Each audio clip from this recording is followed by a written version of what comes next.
Professor Jayashankar గారికి ఉన్న ఒక గొప్పతనం ఏంటంటే ఆయన ఆజన్మ తెలంగాణవాది, ఆజన్మ అన్కాంప్రమైజ్డ్ తెలంగాణ ఫైటర్, అన్డౌటెడ్లీ. ఎందుకంటే ఒక 14-15 ఏళ్ళు సుదీర్ఘంగా ఆయనతో పాటు నేను కలిసి పనిచేసిన కాబట్టి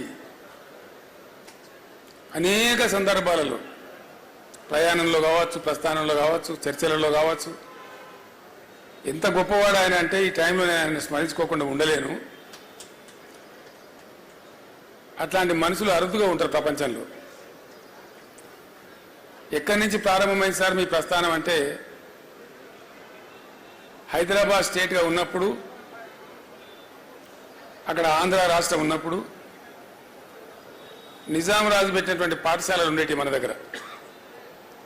మల్టీపర్పస్ హై స్కూల్స్ కావచ్చు, మరొకటి కావచ్చు. మర్కజీ స్కూల్ అని ఒకటి ఉండేది వరంగల్ టౌన్లో. ఆ మర్కజీ స్కూల్లో ఆయన విద్యార్థిగా ఉండే టైంలో ఆంధ్ర ప్రాంతం నుంచి ఉన్నటువంటి ఆనాటి అయ్యదేవర కాళేశ్వరరావు వగైరా వగైరా వ్యక్తులు వచ్చి తెలంగాణ ప్రజలను మానసికంగా సిద్ధం చేయడానికి కొన్ని ప్రయత్నాలు చేసేవాళ్ళు. దానిలో భాగంగా ఆయన వచ్చి మీ తెలంగాణ భాష మొత్తం చెడిపోయింది, కులిపోయింది, మీ తెలంగాణ భాషలో బాగా ఉర్దూ ఉంటుంది, మీది స్వచ్ఛమైన తెలుగు కాదు అని ఒక హేళన చేసినట్టుగా మాట్లాడుతూ, మీరు సంస్కరించబడాలి, మిమ్మల్ని సంస్కరించడానికి మేము ఆంధ్ర ప్రాంతం నుంచి వస్తాం అంటే వీళ్ళు లేచి జై తెలంగాణ అని చెప్పి పిడికిలు బిగించి రాళ్ళు విసిరేస్తే మొట్టమొదటి లాఠీ చార్జ్ అక్కడ జరిగింది వరంగల్లో ఆ విద్యార్థుల మీద. అంతకుముందు కూడా ఖమ్మంలో కొంత జరిగింది, కానీ ఇది తెలంగాణ ఏర్పాటు అయిన తర్వాత ఖమ్మంలో జరిగింది. తెలంగాణ ఏర్పడక ముందు హైదరాబాద్ స్టేట్గా ఉన్నప్పుడు జరిగిన సంఘటన ఇది. అక్కడి నుంచి ఆయన ఏ రోజుకైనా సరే తెలంగాణ తన అస్తిత్వాన్ని కోల్పోకూడదు, తెలంగాణ తెలంగాణగానే ఉండాలి అని మనసులో పూర్తిగా బాగా సంకల్పం తీసుకొని ఆయన జీవితకాలం అంతా కూడా పనిచేసిండు. ఎట్లా చూస్తే అట్లా, ఆయనకి ఎంత చేతనైతే అట్లా. ఆనాడు ఉన్నటువంటి ముఖ్యమంత్రి బ్రహ్మానంద రెడ్డి గారు స్వయంగా పిలిచి బెదిరిస్తే కూడా నేను ఊసి చేస్తామంటే చేయండి సార్, మీ చేతిలో అధికారం ఉంది, నేను మాత్రం తెలంగాణ పందా వీడే ప్రశ్నే లేదు అని చెప్పి నిలబడ్డ దీశాలు. అట్లా ఇంక అనేక సందర్భాలు, అనేక బెదిరింపులు, అనేక ఇది. ఒక తీయటి అనుభవం ఏంటంటే వారితోని, వారు ఎంత అన్కాంప్రమైజ్డ్, ఎంత రాజీ లేని పోరాట పందా ఉన్న వ్యక్తి అంటే, సరే జరిగింది, జరుగుతూ వచ్చింది, చరిత్ర అంతా జరిగింది, విలీనమైంది. విలీనం టైంలో సిటీ కాలేజ్ దగ్గర 7 విద్యార్థులను చంపేసినారు కాల్పులలో. అవన్నిటికీ సాక్షి ఆయన. తదనంతరం తెలంగాణ ఉద్యమం కోసం కూడా పరితపించిన వ్యక్తి. 69లో ఉద్యమం వచ్చింది, చాలా ఉవ్వెత్తున ఎగిసిపడ్డది. చాలామంది పెద్దలు పోరాటం చేసినారు, వాళ్ళని కూడా మనము సదా స్మరణీయులు. వాళ్ళు నా ముందు కూర్చున్నారు విజయసింహారెడ్డి గారు, నల్గొండ నాయకులు. వారి తండ్రి గారు బ్రహ్మాండమైనటువంటి కృష్ణారెడ్డి గారు ఆ రోజు పోరాటంలో అగ్రభాగంలో ఉన్నారు. నా పక్కన ఉన్న పోచారం శ్రీనివాసరెడ్డి గారు 69లో ఇక్కడ ఇంజనీరింగ్ కాలేజీ విద్యార్థిగా ఉంటూ పాలిటెక్నిక్ కాలేజీలో అనేక సార్లు లాఠీ దెబ్బలు తిని జైలుకు పోయినారు. ఇట్లా చాలామంది గురించి చాలామందికి తెలియదు. అనేకులు పనిచేసినారు, పని చేయలేదని ముచ్చట్లేదు. వారందరూ కూడా మనకు సదా స్మరణీయులు. వాళ్ళందరికీ మనం చేయెత్తి మొక్కాల్సిందే. ఉవ్వెత్తిన ఎగిసిపడ్డ ఆ ఉద్యమం కొద్దిగా పందా యొక్క లోపం వల్ల, వ్యూహ లోపం వల్ల అది ఘోరంగా విఫలమైపోయింది. విఫలమైన తర్వాత కూడా జయశంకర్ గారు తన పందా వీడలే. ఆయన రాస్తూనే ఉన్నాడు, సమీకరిస్తూనే ఉన్నాడు, ప్రతి సంవత్సరం బడ్జెట్లు అనాలిసిస్ చేస్తూనే ఉన్నాడు, తెలంగాణకు జరిగే అన్యాయాలను రికార్డు చేస్తూనే ఉన్నాడు. ఆ రోజుల్లో కంప్యూటర్ ఉండేది కాదు. కంప్యూటర్ వచ్చేదాకా, కంప్యూటర్ వచ్చిన తర్వాత కూడా ఆయన రికార్డు చేస్తూనే ఉన్నాడు. చేసి జరుగుతూ ఉండే. నేను అడిగిన ఒక రోజు జయశంకర్ గారు 69లో ఘోరమైన వైఫల్యం వచ్చింది కదా, ఇంకో విచిత్రమైన విషయం మీకు గుర్తు చేయాలి. నేను ఇవి అవసరం, మనకు తెలియాల్సిన అవసరం ఉంది. మీరంతా ఈ స్టేజీ పైన కానీ కింద కానీ అతి ముఖ్యమైన నాయకులు ఉన్నారు కాబట్టి ఈ విషయం నేను మీతో పంచుకోవాలనుకుంటా ఉన్నా. 69 ఉద్యమంలో ప్రధానమైనటువంటి అంశం ముల్కీ రూల్స్, చాలా ప్రధానమైన అంశం. ఆనాడున్నటువంటి యువకులు, చదువుకుంటున్న విద్యార్థులు ప్లస్ ఉద్యోగులుగా ఉన్నటువంటి వాళ్ళు, మన టీఎన్జిఓలు, వాళ్ళు కూడా బాగా హైలైట్ చేసి కొట్లాడిన విషయం ఏంటంటే ముల్కీ రూల్స్. మేము చదువుకుంటే ఏం లాభం, మా ఉద్యోగాలు మాకు వస్తలేవు కదా, తస్కరించబడుతున్నాయి కదా అనేది మేజర్. నీళ్ళ విషయంలో అప్పుడు కాలాలు కొంచెం బాగుండేది, వర్షాలు బాగా కురిసేది. ఈ మన మన మన ఉద్యమ ప్రస్థానంలో జరిగిన ప్రస్తావన తక్కువ ఉండేది అప్పుడు, కానీ ప్రధానంగా ముల్కీ రూల్స్ మీదనే ఉండేది. ఒక విచిత్రమైనటువంటి పరిస్థితి ఏంటంటే ముల్కీ రూల్స్ పేరిటనే అసలు అందులో పాల్గొన్న వాళ్ళు చెప్తే కళ్ళకు నీళ్లు వస్తాయి మనకు. రాజ్భవన్ గేట్ ఎదురుగా ఒక సంఘటన, వాళ్ళు బుల్లెట్లు కొడతా ఉంటే వీళ్ళు రాళ్ళు కొడతా ఉన్నారు, చచ్చిపోతున్నారు. ఇంద్రవల్లిలో గిరిజనులు ఏ విధంగా కొట్లాడినరో, పోలీసు తూటా వస్తూ ఉంటే మరో 10 మంది ఉరుకుతా ఉన్నారు, తూటాకు ఎదురుగా తూటా వస్తుంది, నేను చస్తా అని తెలిసి కూడా. అంత ఆవేశపూరితంగా ఉద్యమం జరిగింది. చచ్చిపోయినారు, 8-9 మంది చచ్చిపోయినారు ఆ రైలు పట్టాల మీద పడి, రాజ్భవన్ ఎదురుగానే. అంత బాగా జరిగింది. సరే, ఉద్యమం సమసిపోయింది, తెలంగాణ రాలేదు. ఉద్యమ సందర్భంలో కొత్త పొటమరింపు.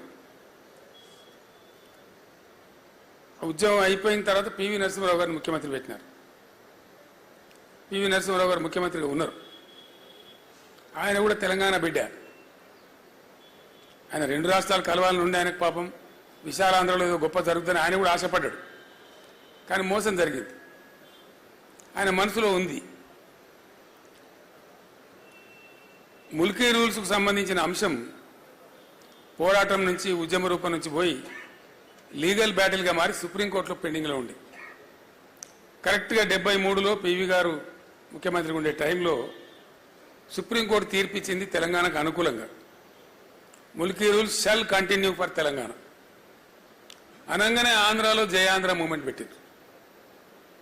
జయాంధ్ర ఉద్యమం పెట్టి చాలా ఘోరంగా జరిగింది. అది కూడా అక్కడ కూడా 60-70 మంది చనిపోయినారు పోలీస్ కాల్పులలో, వందలాది వేలాది మంది అరెస్టులు అయినారు. చాలా ఒక 5-6 నెలల పాటు బీభత్సంగా జరిగింది. అది కూడా మళ్ళీ ఢిల్లీ ఆ ఆంధ్ర ప్రాంతంలో జరిగిన ఉద్యమాన్ని మాత్రమే పరిగణలోకి తీసుకొని సుప్రీంకోర్టు తీర్పును కాలరాస్తూ రాజ్యాంగ సవరణ చేసింది. నేను ఎందుకు చెప్తున్నా ఈ అంశం ప్రధానంగా అంటే 69లో ఉద్యమం కూలిపోయి నిరాశకు గురైన తెలంగాణ ఇక లెవ్వలే. ఏ ముల్కీ రూల్స్ కోసమైతే రాజ్భవన్ గేట్ కాడ 8-9 మంది విద్యార్థులు చచ్చిపోయే పరిస్థితి వచ్చిందో, అంత ఆవేశపూరితంగా జరిగిందో, ఒక్క విద్యార్థి కాలేజీ లేడండి, యూనివర్సిటీ లేడు. నేను చిన్న పిల్లవాడిని 9వ తరగతిలో ఉన్నప్పుడు సిద్దిపేటలో బై ఎలక్షన్ వస్తే అప్పటి టీపీఎస్ అధ్యక్షుడు మదన్ మోహన్ గారు అక్కడ పోటీకి వచ్చారు. డాక్టర్ చెన్నారెడ్డి గారు తదితరులతో వచ్చి మా ఇంట్లోనే క్యాంప్ ఉన్నారు వాళ్ళు. మేమంతా వాళ్ళకు భోజనాలు పెట్టేది. పెద్దలు వస్తే మన ఇళ్ళలో జనరల్గా ఇంటి వాళ్ళతోనే వడ్డిస్తాం కదా, అట్లా వడ్డించండి, నా చేయితోనే వడ్డించండి. నేను చెన్నారెడ్డి గారికి, రాజారాం గారికి, రాజమౌళి గారికి, అంజయ్య గారికి, ఆనాటి చెన్నారెడ్డి గారి ఉద్యమ సహచరులు ఎందరైతే ఉండరో నేను వడ్డించిన వాళ్ళందరికీ. అట్లా జరిగింది. ఆ టైంలో ఉప ఎన్నికలు కూడా గెలిచినారు. ఇక్కడ నారం జనార్దన్ రావు గారు గెలిచినారు, సిద్దిపేటలో మదన్ మోహన్ గారు గెలిచినారు, చెన్నారెడ్డి గారి నాయకత్వంలో 14-11 ఎంపీలు గెలిచినారు. అయినా కూడా ఆనాడు ఉన్నటువంటి ఇందిరాగాంధీ కనికరించలేదు. కానీ మళ్ళీ అదే ఆంధ్ర ప్రాంతంలో ఉద్యమం వస్తే సుప్రీంకోర్టు తీర్పును కూడా కాలరాసి కర్కశంగా రాజ్యాంగ సవరణ చేసి ముల్కీ రూల్స్ను రద్దు చేసినారు. రద్దు చేస్తే కలిగిన బాధ ఏంటంటే ఉద్యమ స్వరూపాన్ని మనం ఒకసారి అనాలిసిస్ చేస్తే ఇక్కడ ఎవ్వడు కుయ్యమనిలే కుట్టుకుమనిలే, అంత నిస్తేజం అయిపోయింది తెలంగాణ. అసలు మాట్లాడిన వాడు లేడు. ఆనాడు ఆమోస్ గారు అని చెప్పి టీఎన్జిఓ నాయకుడు ఉండేవాడు, టీఎన్జిఓ అధ్యక్షుడు. ఆయనను కూడా చాలా భయంకరంగా వేధించినారు. పీడీ యాక్ట్ పెట్టినారు, ఉద్యోగం తీసేసినారు, ఎక్స్పైల్ చేసినారు, నెలల తరబడి జైల్లో పెట్టినారు. కానీ ఆయన రాజీ పల్లె. ఆమోస్ గారు కూడా, ఆయన కూడా గొప్ప పోరాట యోధుడు. టీఎన్జిఓలు నిజంగా చాలా గొప్పవాళ్ళు. ఎందుకోసం అంటే టీఎన్జిఓకు చాలామందికి తెలియదు ఈ విషయం.